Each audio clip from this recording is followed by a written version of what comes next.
Peace and love, black families. The Prince of Pan-Africanism, Dr. Umar Johnson. I want to give a shout out to Black Ice TV. Make sure you watch it, support it. The news you can use, the information you can use. Youth, Pan-Africanism, economics, family, community.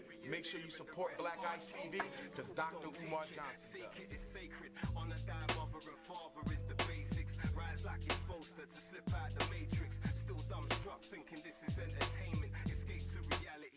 Yeah, I keep it raw like Sarasetti, Hotep, but if you're an enemy, you catch a broke net, bang on the system like bullets from barrels released, Zulu Kemetic like African Bombata, the beast got a hold of the streets, rectify it like Malcolm, watch your friends and your enemies, never doubt them, never should you participate in their traditions, cause when you do you put your own life into submission, who's the victim, tell me who the fuck will listen, and step up and take charge, most are caught slipping, if you don't stand for nothing fam, then you fall for anything. Knowledge reigns supreme, give your team the mental medicine. My heart goes out to the wild youth.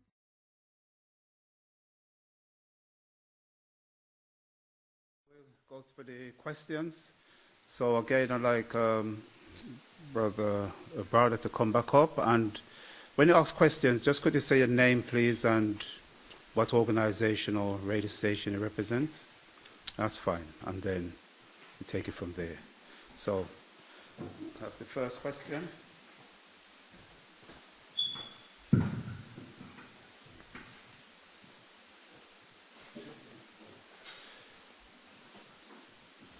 First and warmest greetings to you, Browder. Thank you. I met you about 4 years ago, no, longer than that, with Emmanuel Boudreaux a few years ago. Yes, sir. Yeah. My name is Brother Dudley from SLR Radio. Also, I've recognized find your voice. It's around personal development, and I'm glad to be in your company, hearing some very wise words from you. My question will be,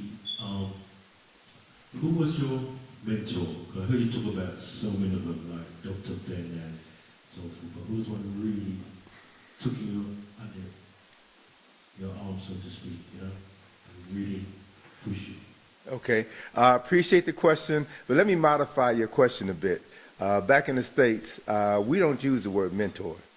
Brother Wade Nobles, who is former president of the National Association of Black Psychologists, taught us the history of who mentor was. So, we are English speaking, which means that we internalize our world through the minds of Englishmen and other Europeans, and it's important whenever we have the opportunity to modify how we see the world through their eyes.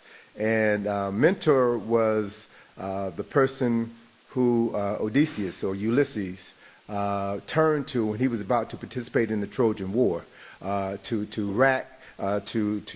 rampage and murder and kill foreigners. So he left his son in the charge of mentor to raise him, to educate him while he was off fighting the Trojan War and went through his Odyssey.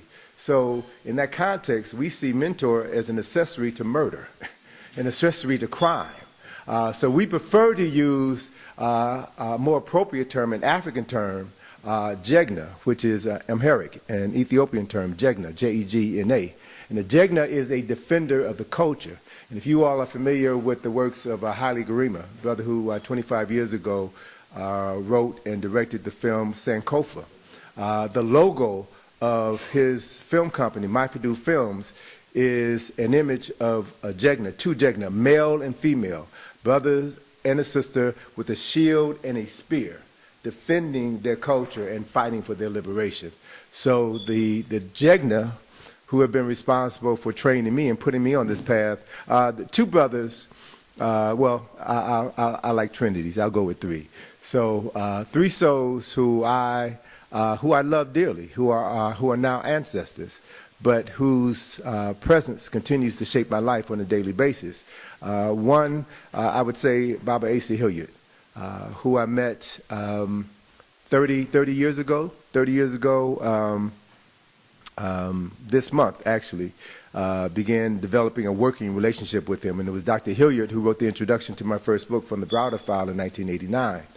The second person who was responsible for my growth into manhood was Dr. John Henry Clark, who wrote the introduction to my second book, Nile Valley Contributions to Civilization, which I see sitting on the chair there. So it was Dr. Clark who, in his grandfatherly way, was always there to answer questions and to offer words of wisdom, guidance, and direction. And the third person who was also instrumental in my development as a human being and as an African man is Dr. Francis Cress Welsing, who was from my hometown, Chicago, who was a dear friend, a personal friend, as well as a colleague. And she was a colleague, she was a friend, she was my doctor, she was my family doctor. Her sudden loss last July was another loss like Dr. Hilliard's loss that shocked us all, that saddened us all. And we realized that, we have people in our presence who we oftentimes don't truly value until they're no longer here. And it just reinforces in my mind the importance of knowing those people who add value to your life, honoring them, and making sure that their lives are as comfortable as possible while they're here. They should not want for anything, as they have given their lives and their careers to us. We have an obligation and responsibility to take care of them, to assist them in any way we can, and to perpetuate their legacy.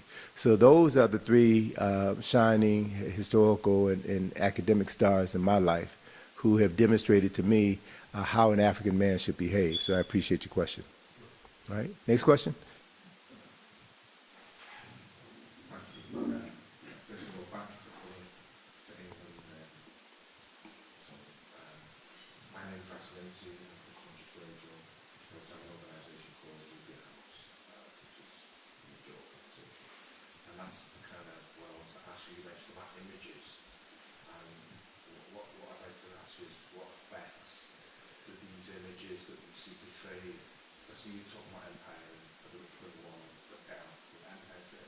How negative these images, how they affect our psyche, and how can we, what attempts can we make to counteract this? What can we do? What, like, for example, things we do? So, Sure. And again, I appreciate you all thanking me for coming here. But my thanks, I have to extend my thanks to you all because I only come where I'm invited. So if you hadn't extended an invitation, I wouldn't be here. So I appreciate that. Most people know me as a writer and historian, and what most people don't realize is that I am, my formal training is in graphic design and advertising. I have a bachelor's in fine arts from Howard University. I used to work in a couple of advertising agencies when I was much younger. And after graduating from college, 2 years after graduating from college, I started my own graphic design studio. So I understood from the time that I was a child how important images are. And as a result of my relationship with brothers and sisters who are psychologists and psychiatrists, I mentioned earlier Wade Nobles, National Association of Black Psychologists, as well as Ed Nichols, Asa Hilliard, Naeem Akbar, Dr. Patricia Newton, who is a psychiatrist, good colleague of Dr. Francis Cress Welsing.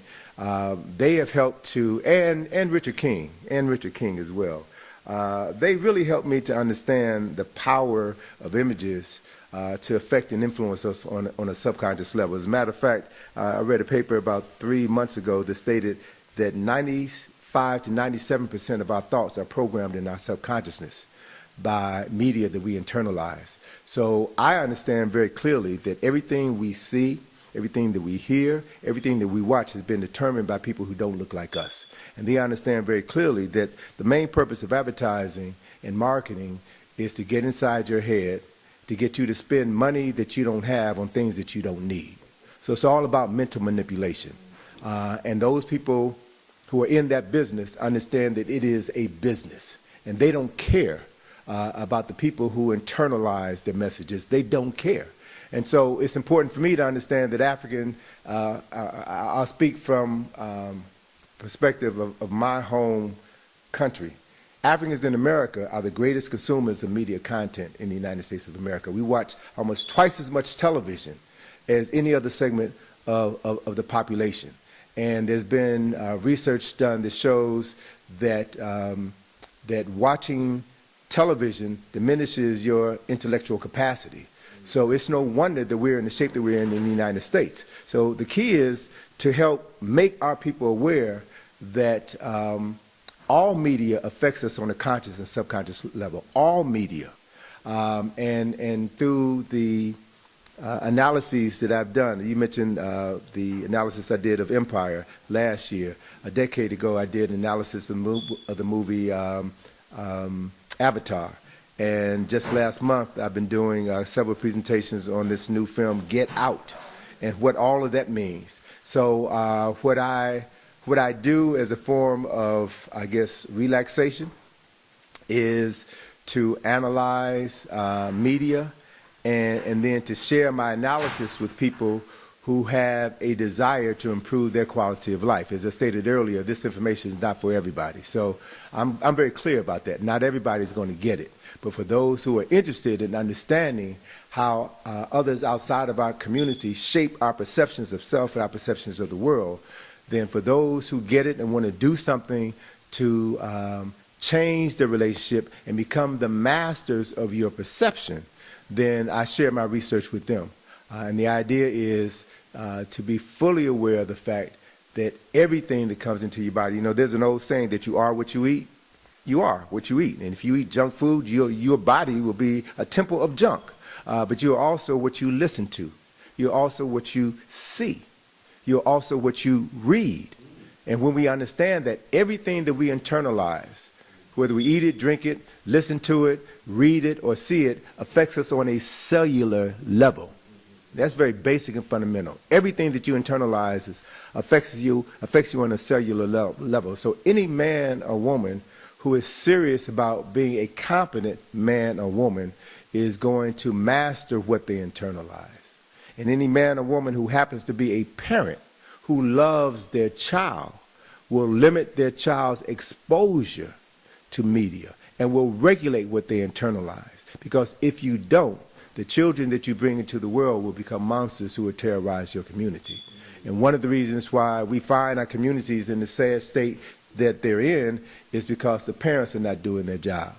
I live and die as a parent. I live and die by the reality that parents must first monitor themselves before they can monitor what goes on in their household. And to the extent to which parents do that, you will see a corresponding improvement in your community.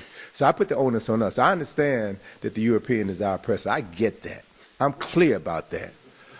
But it's our ignorance that continues to allow his oppression to impact us in ways that we should have control over. Your oppressor does not have to be in your house. You turn off your television, your oppressor is not in your house. You turn off your radio or monitor what you listen to, then you monitor your oppressor's influence on your household. That's your domain. And we need to begin to understand that and exercise more control over our domain. And again, the extent to which we do that is the extent to which we will see a quantitative improvement in the quality of our lives, the lives of our children, and the lives of our community. Thank you. Next question. Once again, I'm going to echo what the others said about welcome to the UK. Thank you. I'm Browder from OneHarmonyRadio.com. One of these people who think that I am spiritual. I meditate. And I've been coming across quite a lot of articles recently about the change in behavior patterns between school children who meditate Yes.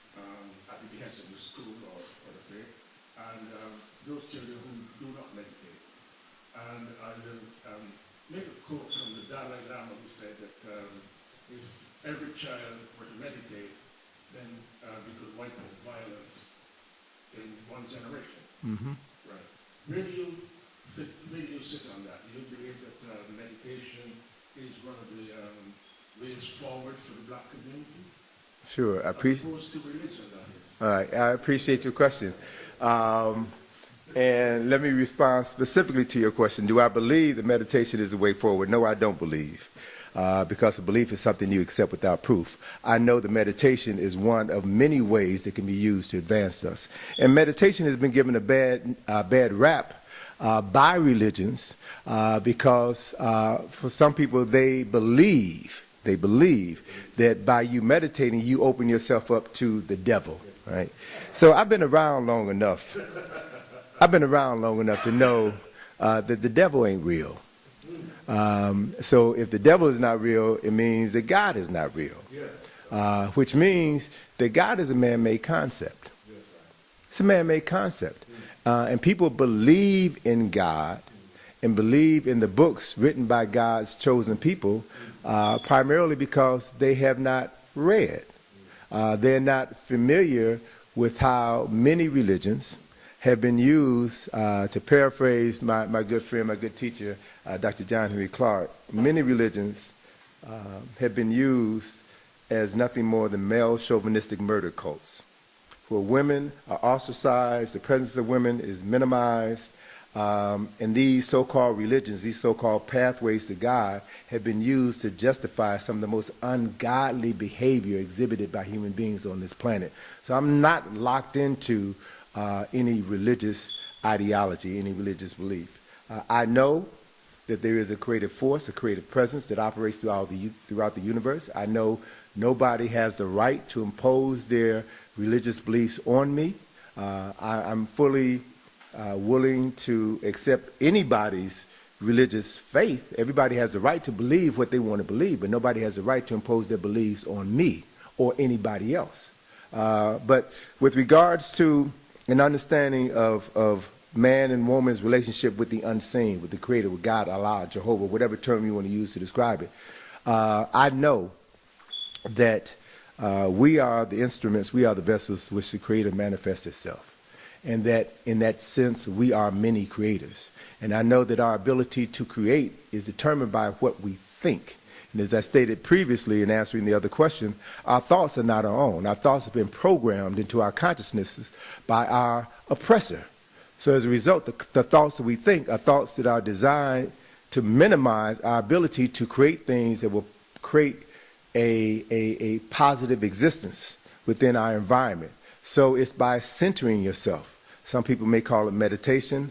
Others may call it a mindfulness or thoughtfulness, but whatever term you use to describe it, by sitting down, by being still, by focusing, by aligning yourself with your ancestors, with the Orisha, the Obasun, whatever term you want to use, by aligning yourself with this invisible presence that pervades our entire environment, you can be still. And in that stillness, come to know things. And it is that knowing that lays down a path that validates whether that knowing is accurate or not. You know, so for those who are willing to be still, to take the time and on a regular basis be still and know themselves, be still to listen to the voice of their ancestors, to ask questions, to be unafraid to ask questions and be open to receiving answers, then you will find that there is another path to living life, a path that will, as you suggested, that will minimize violence, but a path that will also lead to self-empowerment. And I think that when you are able to empower yourself, there is no need to impose violence on others. Because you understand that every person you see is but an extension of yourself. So when you empower yourself, you also are empowering others, and there's no need to inflict violence. The other important part of that equation is the understanding that whatever you do comes back to you. You do evil, you think evil, evil comes back to you.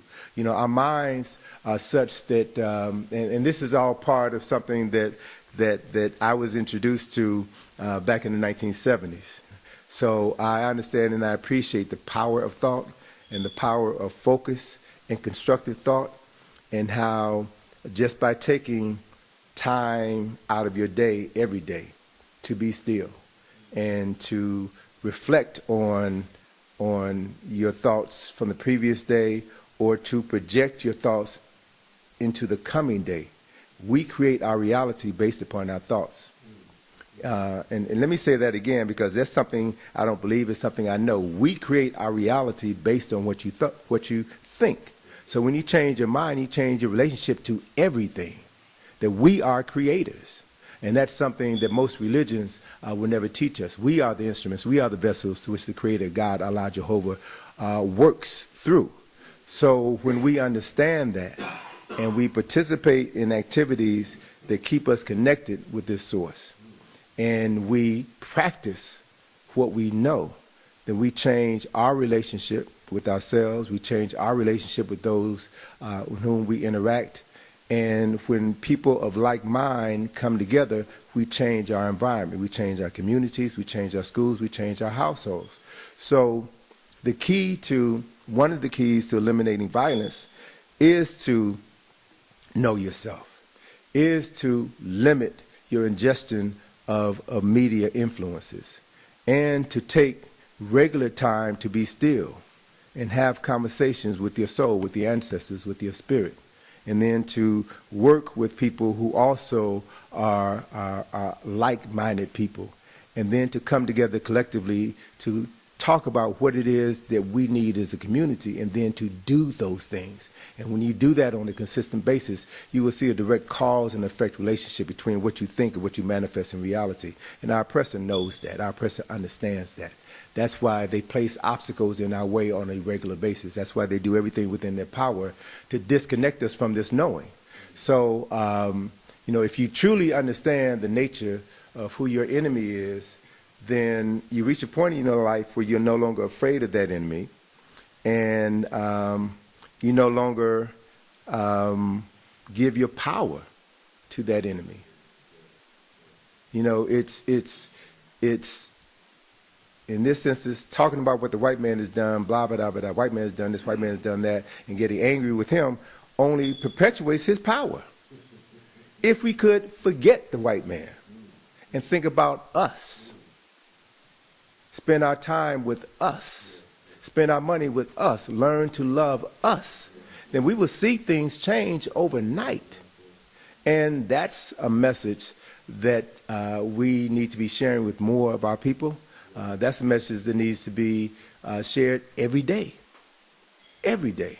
So hopefully that will be a message that will be received during the time that I'll be here in London during my conversations with the community, and hopefully it'll be a message that people will receive favorably and act upon, and we'll see a profound difference in your community. So I appreciate your question, brother. You're welcome. Still rock chains and whips, still on a slave ship. Our history is there and the rest can't change it. Schools don't teach it, seek it is sacred. On a dime, mother and father is the basics. Rise like you're supposed to slip out the matrix. Still dumbstruck thinking this is entertainment. Escape to reality. Most lives are I keep it raw.